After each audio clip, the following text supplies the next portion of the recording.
শেখ হাসিনার প্রধান সমস্যা হচ্ছে তিনি লেখাপড়া জানতেন না, আমি দুঃখের সাথে বলছি। যে বুঝছি মানুষ স্যার। স্বতঃস্ফূর্ত ভাবে এসে যখন ক্ষমা চায়, হ্যাঁ, হ্যাঁ। আমি যে বাংলাদেশের জনগণের ঐতিহাসিক রেকর্ড হচ্ছে বাংলাদেশের জনগণ প্রতিশোধ পরায়ণ নন।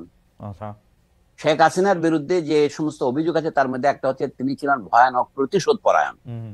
আল্লাহ মালুম সত্য কোনটা আমি জানি না, তবে আমার মনে হয় বাংলাদেশের জনগণ শেখ হাসিনার মতো প্রতিশোধ পরায়ণ নন।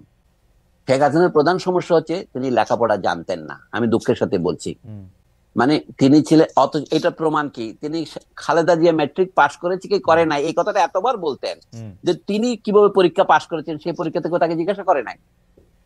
মানে তিনি যেভাবে কথা বলতেন তাতে তার মধ্যে কোনো প্রজ্ঞা আছে এটা মনে হতো না। এটা এই জন্য অ্যাবসলিউটলি, বলছি। এটা অ্যাবসলিউটলি রাইট স্যার, কিন্তু তার আশেপাশে যারা ছিলেন বড় বড় সার্টিফিকেটধারী, কারো কারো পিএইচডিও আছে, দুটো একটা দেড়টা, তারাও তো স্যার একই মানে তাকেই মনে করতেন, মানে মানে আমি জানি না, মানে তাহলে ওইটা কেমনে হলো? তারা তো স্যার একটু পড়ালেখা জানতেন, শিক্ষক, আচ্ছা, সাংবাদিক, বুদ্ধিজীবী, এরা আচ্ছা কিরকম? এখন বলেন আচ্ছা ধরেন আমার তাদের কথা বাদ দে, আমার যে বন্ধুরা বলছেন হ্যাঁ। বাংলাদেশে আমরা কি কারো প্রজা, আমাকে প্রজাতন্ত্র বলা হয় কেন? হুম। প্রজা তো কথাটা হচ্ছে ইংরেজি পাবলিক কথাটার অনুবাদ। হুম। রিপাবলিক মানে হচ্ছে থিং অফ দি পাবলিক, হুম। মানে বলে না জনগণের মাল। আক্ষরিক রি মানে হচ্ছে ল্যাটিন কথা রেসের সংক্ষিপ্ত ফর্ম হচ্ছে হুম। আর ই রি। হুম। তো এখন সেইটা আমাদের বন্ধুরা যারা শিক্ষিত, একটা পত্রিকার সম্পাদক, বিশ্ববিদ্যালয়ের অধ্যাপক, অবসরপ্রাপ্ত অধ্যাপক, তারা যদি এটা বোঝে না, তাহলে আপনি শেখ হাসিনার চারপাশে যারা ছিলেন তাদেরকে কি অভিযোগ করবেন?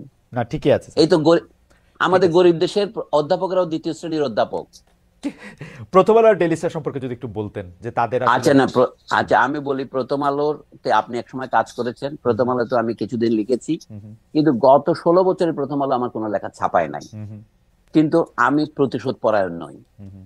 এই প্রথম আলো এই 1900 না 1900 না কত 2008 সনে আমার শেষ লেখা চেপেছিল। হুম। হুম। 16 বছর পর এই 2024-এ আমার একটা ইন্টারভিউ তারা প্রকাশ করেছে। হুম। আমার কোনো খবরই ছাপতো না, হুম। কিন্তু তারপরেও আমি মনে করি প্রথম আলো হচ্ছে আমাদের দেশের যত পত্রিকা আছে একটা ইনস্টিটিউশন হয়ে দাঁড়িয়েছে। তার বিরুদ্ধে যারা আক্রমণ করছে এটা আমি সমর্থন করি না। তাকে হুম। আমরা সমালোচনা করবো, পত্রিকাকে পত্রিকা আকারে সমালোচনা করবো।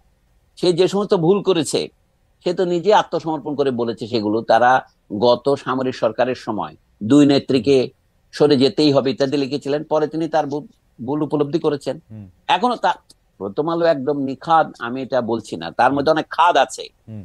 কিন্তু একটা পত্রিকাকে মানে আক্রমণ করার জন্য তার সামনে গিয়ে গরু জবাই করতে হবে, হুম।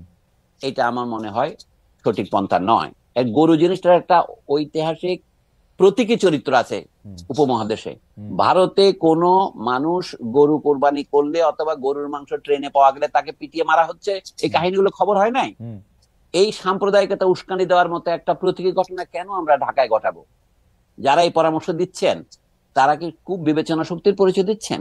কিন্তু ঢাকায় তো স্যার গরু জবাই করাটা সাম্প্রদায়িক উস্কানি না, কারণ আমরা তো। নো নো, এখানে নয়, সেটা নয়। অর্থাৎ প্রথম আলো এবং ডেইলি স্টার ভারতীয় দালাল। ও, এইটা ডেইলি বোঝানোর জন্য। স্টারকে দিল্লি স্টার বলা যায়, সুতরাং ভারতীয় দালালদের বিরুদ্ধে গিয়ে আমি গরু জবাই ও, করে আচ্ছা। তাকে প্রতীকী যে আপদ করবো, শব্দগুলির মধ্যে তো একটা প্রতীকী তাৎপর্য আছে।